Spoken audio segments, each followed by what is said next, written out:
अस्सलाम वालेकुम नाज़रीन। वूप स्टूडियो से तारिक इकबाल सरज़मीन कुवैत से हाज़िर हैं। नाज़रीन, हमने अपनी कम्युनिटी के साथ मिल बैठने का एक सिलसिला प्रोग्राम जिसका नाम है मुलाकात, वो शुरू करने जा रहे हैं। अब ये मुलाकात, ये सिलसिला, ये क्या होगा? इसमें हमने ये रखना है कि यहाँ पे कुवैत में जो ओवरसीज़ पाकिस्तानी हैं, जो मुख्तलिफ़ शोबों से ताल्लुक़ रखते हैं, चाहे वो तिब से हों, चाहे वो सकाफ़त से हों, चाहे वो सोशल समाजी दोस्त हों, उनको हमने आगे लाना है, उनसे मालूमात, उनसे मुलाकात करनी है। और मेरे साथ इस प्रोग्राम में जो है, मेरी होस्ट होंगी मोहतरमा फ़ौज़िया अब्दुल बासित। फ़ौज़िया अब्दुल बासित, वेलकम आपको। Thank you so much. अस्सलाम वालेकुम। ठीक है। आज हमारा जो पहला प्रोग्राम है, वो फ्रंट लाइन पे जो हमारे डॉक्टर्स हज़रात हैं, उन्होंने जो इस कोविड-19 में इतना बड़ा कमाल किया है और इतनी मेहनत की है और इतनी मतलब हिम्मत से काम किया है बगैर डर खौफ के। ज़ाहिर है ये एक मरहला ऐसा ग्लोबल चीज़ थी, जिसको टैकल करना कोई आसान काम नहीं था। और इसमें और भी एसोसिएशन हमारे साथ पिछले प्रोग्रामों में भी हमने उनसे बातचीत होती रही है। लेकिन आज हम डॉक्टर बीना यूसुफ साहिबा से आपकी मुलाकात करते हैं। डॉक्टर बीना यूसुफ साहब, वेलकम। अस्सलाम वालेकुम, थैंक यू सो मच। कैसे हैं आप लोग? अल्हम्दुलिल्लाह, अल्लाह का शुक्र है। आज आप हमारे साथ पहली दफ़ा जॉइन हो रही हैं और मेरे जी, पास जी, बिल्कुल। फ़ौज़िया बासित हैं और वो इस सिलसिले में आपसे सवालात हम भी आपसे सवालात करेंगे और मकसद ये होगा कि यहाँ पे जो अल्हम्दुलिल्लाह कुवैत में ओवरसीज़ पाकिस्तानी हैं, वो जिस शोबे से भी हैं, जैसे आप शोबा तिब से हैं, तो हम चाह रहे हैं कि क्यों ना आपसे कुछ हासिल करें, कुछ आपको बताएँ, कुछ अवेयरनेस भी हो और जिस तरह आपने कोविड-19 में काम किया माशाअल्लाह, इस सिलसिले में हम आपसे बातचीत करेंगे। जी, doctor Beena, welcome to the show. और मेरा पहला सवाल तो ये है आपसे कि आप माशाल्लाह 10 सालों से यहाँ पर अदान हॉस्पिटल में काम कर रही हैं और आपकी फैमिली है, 3 बच्चे हैं और लेकिन इस टफ टाइम में, इस पैंडेमिक के टाइम में आपकी ड्यूटी जो थी, सबसे टफेस्ट जगह जो थी वहाँ थी और वो है आईसीयू। तो आप हमें उसके बारे में बताइए कि वहाँ पर किस तरह से किन मुश्किलात को आपने फेस किया और क्या हालात देखे आपने वहाँ पर? इसके बारे में हमें बताइए। Thank you so much Fauzia. पहली तो बात ये कि आपने मुझे अपॉर्च्युनिटी दी कि मैं पाकिस्तान डॉक्टर्स को रिप्रेज़ेंट कर सकूँ जो कुवैत में हैं और स्पेशली जो फ्रंट लाइनर हैं, उसके लिए बहुत-बहुत शुक्रिया। मेरी वैसे भी ड्यूटी आम हालात में भी सख्त है क्योंकि आईसीयू एक सबसे टफेस्ट फील्ड है अगर मेडिसिन में देखी जाए तो कई टफ फील्ड्स हैं, one of the toughest field is ICU. तो मेरी वैसे भी ड्यूटी बहुत सख्त है कि हम हर वक़्त ही अपने पंजों पे जैसे कि खड़े रहते हैं कि कभी भी इमरजेंसी आ जाती है और हर दफ़ा जो हमारे पास मरीज़ आते हैं वो बहुत ही निहायत ही सिक नौइयत के होते हैं, सीरियस कंडीशन में होते हैं और हमें उनका बहुत ज़्यादा नॉर्मल पेशेंट से ज़्यादा ख़्याल रखना पड़ता है।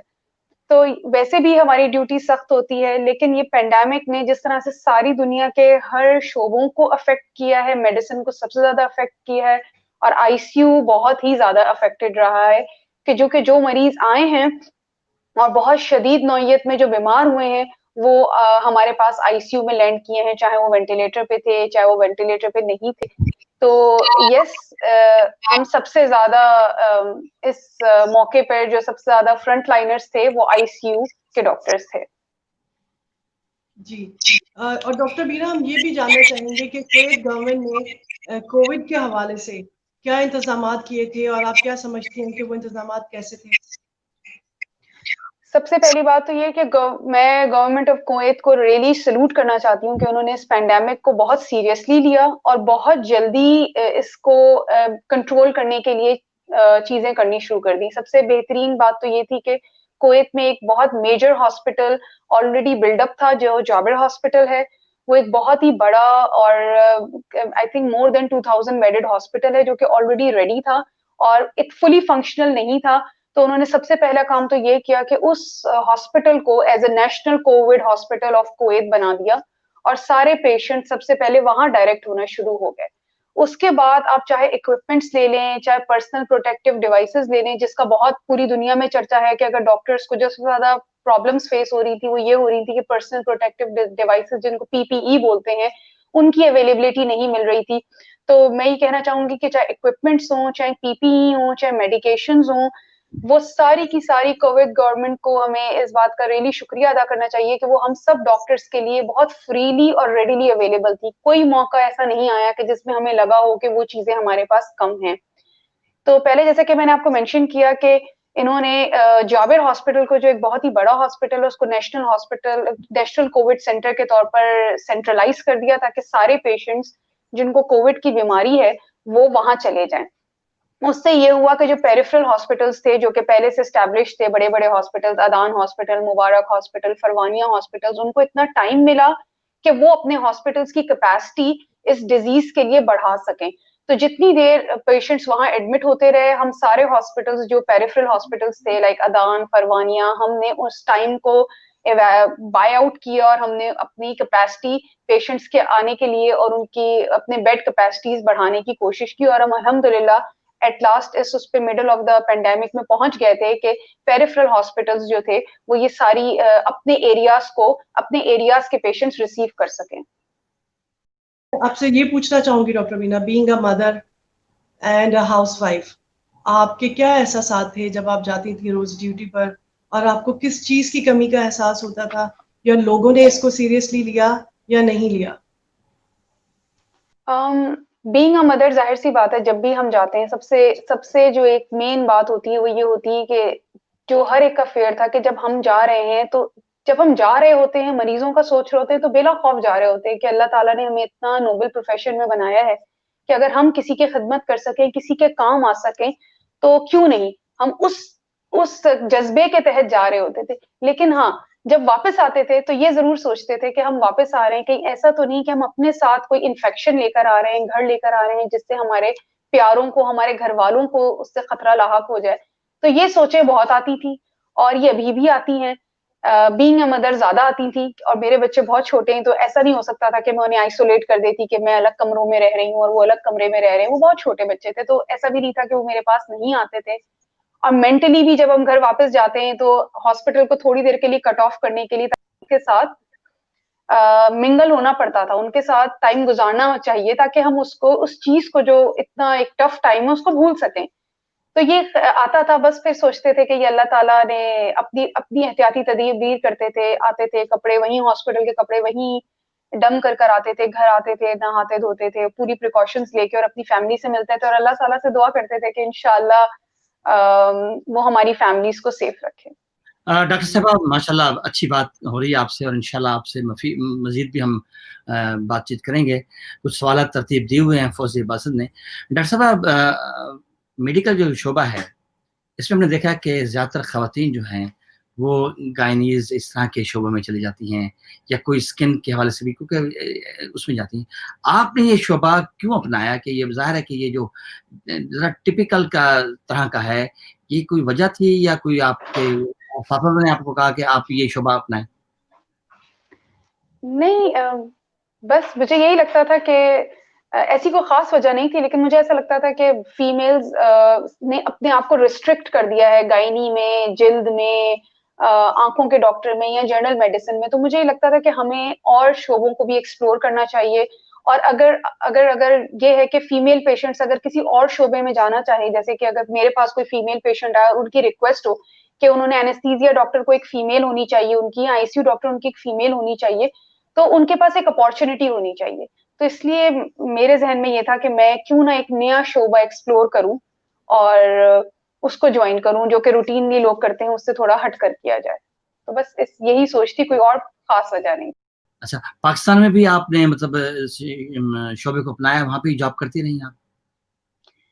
जी, मैंने अपनी ट्रेनिंग आगा खान यूनिवर्सिटी हॉस्पिटल से की है, और ट्रेनिंग के बाद थोड़े ही अरसे मैंने वहाँ काम किया और मैं फिर डायरेक्ट कुवैत आ गई हूँ। 2010 में ही मैं ग्रेजुएट की थी आगा खान से, और 2010 में ही मैंने कुवैत जॉइन कर लिया था। तो पाकिस्तान में बहुत ज़्यादा काम करने का मौका नहीं मिला। आप चूँकि आप आजकल अदान में हैं, और वहाँ पे हमने देखा कि वहाँ पे जदीद टेक्नोलॉजी, ख़ास तौर पर ये कोरोना वायरस के हवाले से बहुत टेक्नोलॉजी आ गई है। तो आप क्या समझती हैं कि अल्हम्दुलिल्लाह गवर्नमेंट ऑफ कुवैत ने, मिनिस्ट्री ऑफ हेल्थ ने, वहाँ पे कुछ रोबोट्स का भी इस्तेमाल किया गया है? जी, ये रिपोर्ट्स हमारे हॉस्पिटल में कोई नई नहीं है, ये पिछले 5-6 साल से हमारे आईसीयू में रिपोर्ट हैं। और ये कहना ये होगा कि मेडिकल टेक्नोलॉजी में रिपोर्ट्स बहुत अरसे से हैं और उनका इस्तेमाल भी बहुत अरसे से किया जा रहा है। लेकिन कुवैत में अदान हॉस्पिटल में पिछले 4-5 साल से हैं, जिसको हम पीरियोडिकली और रूटीनली यूज़ कर रहे थे। लेकिन इसका फ़ायदा और ज़्यादा इस्तेमाल हमने कोविड के दिनों में किया है। पहली बात तो मैं मेंशन करना चाहूँगी, रोबोट किसी डॉक्टर का नेमो-बदल नहीं है, डॉक्टर्स की है, लेकिन हम ये एक मशीन है जिसको हम अपनी ज़रूरतन जब इस्तेमाल करना चाहें तो इस्तेमाल कर सकते हैं। उसका सिर्फ़ ये फ़ायदा होता है कि फॉर एग्ज़ाम्पल अगर मैंने सुबह अपना पेशेंट देख लिया है और मैंने उन्हें अच्छे से उनका मुआयना कर लिया है, उनका प्लान बना लिया है और शाम में अगर मुझे उनको वापस से रिविज़िट करना है, तो इस पैंडेमिक के उसमें मुझे खुद जाने की या खुद अपने आप को फर्दर एक्सपोज़ करने की ज़रूरत नहीं है। अगर मेरा मरीज़ इतना बीमार नहीं है कि उसको मेरी फ़िज़िकल प्रेज़ेंस की ज़रूरत है, तो मैं रोबोट के थ्रू उनका मुआयना कर सकती हूँ, उनसे बात कर सकती हूँ, अपनी टीम से कम्युनिकेट करके और उनको अपना प्लान बता सकती हूँ। तो ये वन ऑफ द वे है कि जिसमें आप डॉक्टर्स को और अपने स्टाफ को लेस एक्सपोज कर सकें वायरस से और जो पीपीईज हैं जो इस वक्त सबसे ज्यादा डिस्कशन है पूरी दुनिया में उसको भी बचा सकें बाय रिपीटेड एंट्री कि अब बार बार स्टाफ उस आईसीयू में ना एंटर हो और वो रिपोर्ट के थ्रू अपने मरीजों से बातचीत भी कर सके, अपने स्टाफ से भी बातचीत कर सके। जी, बिल्कुल। नाज़रीन, वूप स्टूडियो से जो है ये प्रोग्राम हम कर रहे हैं। हमारा मकसद यहाँ पे अपनी कम्युनिटी को इस तरह लाना है कि उनकी जो खिदमात हैं, जो वो सर्विसेज़ दे रहे हैं कुवैत में रहते हुए, एक नाम पैदा कर रहे हैं। ये पाकिस्तानी कम्युनिटी बहुत मेहनत करने वाली है और तारिक इकबाल हो या फौजिया बासित हो, इनका काम क्या है? इनका काम यही है कि वो अपने ऐसे दोस्तों को आगे लाएँगे, पाकिस्तान का नाम रोशन करने के लिए उनको ये उनका मिशन है। फौजिया बासित भी इसी मिशन पे हैं। जी, फौजिया बासित, आप सवाल करें इनसे कुछ? जी, जी डॉक्टर वीना, आप सब फ्रंट लाइनर्स को हमारी तरफ से सैल्यूट है। आप लोग ट्रू हीरोज़ हैं इस मुश्किल टाइम में और हम तहे दिल से आप लोगों के शुक्रगुज़ार हैं और स्पेशली हमारे पाकिस्तानी डॉक्टर्स के। मैं आपसे ये पूछना चाहूँगी कि आप जहाँ अदान हॉस्पिटल में काम कर रही हैं, वहाँ as compare to Pakistani doctors, वहाँ पर दूसरे डॉक्टर्स दूसरी नेशनैलिटीज़ के ज़्यादा हैं। तो आप क्या समझती हैं कि पाकिस्तानी डॉक्टर्स का क्या इमेज है? और हमारे डॉक्टर्स का हम लोगों की कम्युनिटी में और इस सब में, आप क्योंकि वहाँ उन लोगों के साथ काम करती हैं जहाँ पर आपको बेहतर पता होगा कि हम लोगों का इमेज क्या है वहाँ पर। मैं ये मेंशन करना चाहूंगी कि ऑल्दो पाकिस्तानी डॉक्टर्स कुवैत में बहुत कम हैं, लेकिन हमारी डिग्री कुवैत में बहुत अच्छी तरह से एक्सेप्ट की जाती है। हमारी degree one of the degrees हैं कुवैत में जो कि उसको डायरेक्टली अगर कोई डॉक्टर आना चाहे, अगर हमने एफसीपीएस किया है जो कि पाकिस्तान की हाईएस्ट स्पेशलाइजेशन डिग्री है, तो अगर वो किया है तो उसको एज ए पीएचडी एक्सेप्ट करती है और हम यहाँ इससे हम यानी हाईएस्ट पोजीशन के लिए भी क्वालिफाई कर सकते हैं। इट्स जस्ट कि आपको अपने ईयर ऑफ एक्सपीरियंस के लिहाज से इक्विवेलेंसी लेनी होती है और पाकिस्तानी डॉक्टर्स यहाँ पर बहुत अच्छी अच्छी पोस्टों पर हैं, बहुत अच्छे अच्छे काम कर रहे हैं और इवन के पेशेंट्स भी हमें अप्रिशिएट करते हैं। अगर वो देखते हैं कि उनका पाकिस्तानी डॉक्टर है तो वो अपना ट्रस्ट भी हम पे शो करते हैं और हमारे वर्क को अप्रिशिएट भी करते हैं। जी डॉक्टर बीना, हमें ये बताइए कि क्या लोगों ने इस पैंडेमिक को सीरियसली लिया है? आप लोग इतनी मेहनत कर रहे हैं, अपना टाइम दे रहे हैं, अपनी फैमिलीज को और सबको सेक्रीफाइस करके आप लोग यहाँ पर ड्यूटीज पर होते हैं, तो क्या लोगों ने, क्या आपको मैसेज देना चाहेंगी लोगों को कि वो इसको कितना सीरियस लें? देखिए, कुवैत हुकूमत ने तो उसको बहुत सीरियस लिया है। कितने अरसे हम लंबे लॉकडाउन में रहे, फिर कर्फ्यूज का सिलसिला चलता रहा, उन्होंने रेस्टोरेंट्स बंद कर दिए। कई तरीके से इन्होंने कोशिश की कि वो स्प्रेड ना हो, अपनी फैसिलिटीज बढ़ाई। लोगों ने भी बहुत अच्छा काम किया कि ज्यादा बाहर नहीं निकले, सोशल डिस्टेंसिंग की। लेकिन अब मुझे ये लगता है कि इस मौके पे जब कुवैत ग्रेजुअली रीओपन हो रहा है और पूरी दुनिया में जो कंट्रीज अब इस पेंडेमिक के फ्लैटनिंग ऑफ द कर्व में जिसे कहते हैं हम आ गए हैं और रीओपन हो रही हैं स्लोली स्लोली, तो रीओपन होने का ये मतलब नहीं है कि हम इसको बिल्कुल लाइट लेना शुरू कर दें और जो हमने प्रैक्टिसेस थोड़े अरसे से फॉलो की हुई थी जिसकी वजह से हम इस स्टेज पे पहुंचे हैं कि हम रीओपन हो सकें, सोशल डिस्टेंसिंग की, हाइजीन की जो प्रैक्टिसेस हमने रखी हुई थी उसको अब ज्यादा जारी रखने की जरूरत है। ईद आ रही है, मैं ये नहीं कहूंगी कि आप ना मिलें, आप जरूर मिलें, अपने दोस्तों से मिलें। आप बहुत अरसे से घर में कैद हैं, आप दोस्तों से मिलें, अपने बच्चों को बाहर लेके जाएं, लेकिन सोशल डिस्टेंसिंग को फॉलो करें।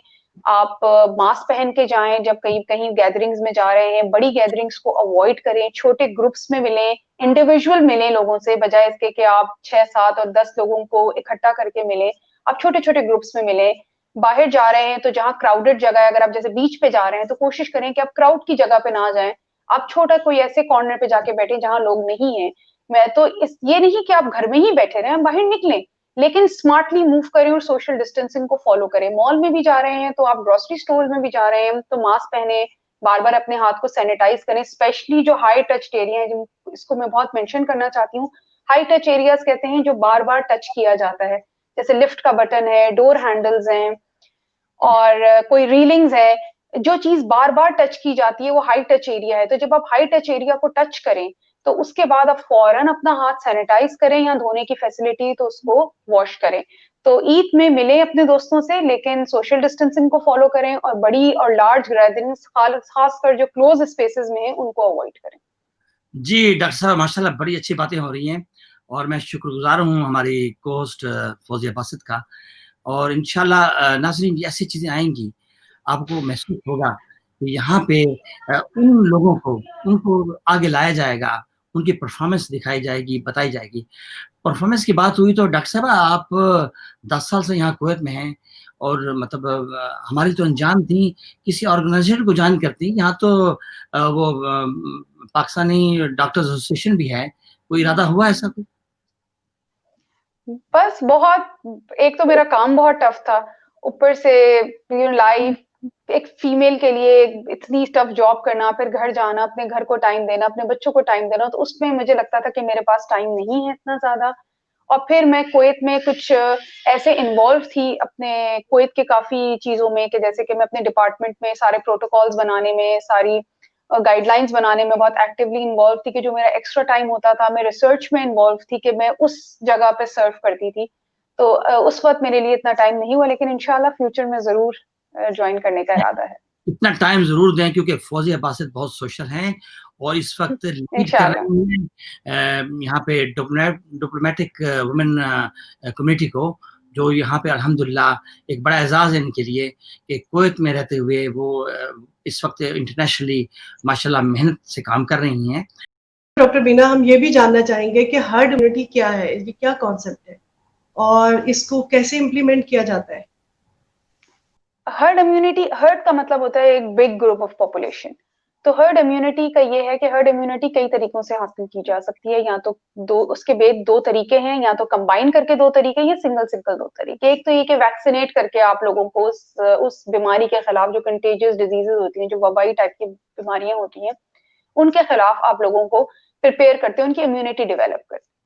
या फिर ये कि आपके ग्रुप ऑफ पॉपुलेशन यानी एक बहुत ज़्यादा तादाद में लोग उससे इन्फेक्ट होके रिकवर हो चुके हों, जो कि इम्यूनिटी प्रोवाइड करते हैं।